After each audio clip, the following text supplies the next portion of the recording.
Want to set a timer to shut down your PC automatically without installing any software? No worries.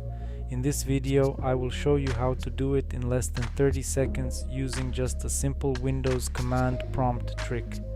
Let us get right into it.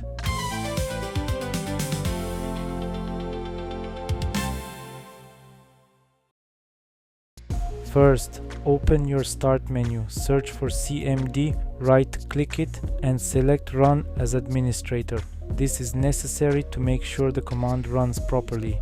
Now that our window is open, we are ready to set the timer.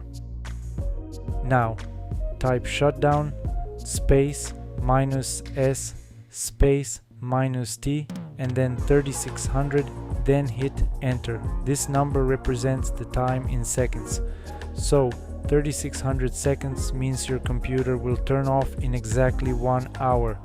To help you out, I am putting a quick guide on the screen right now for other common timers like 30 minutes, 2 hours and 4 hours in seconds.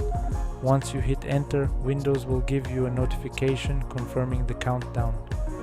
Like me, you might not see a notification, but it is working.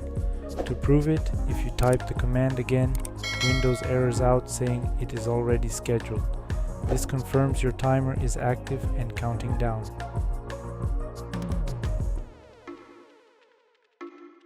Thanks for watching and see you next time.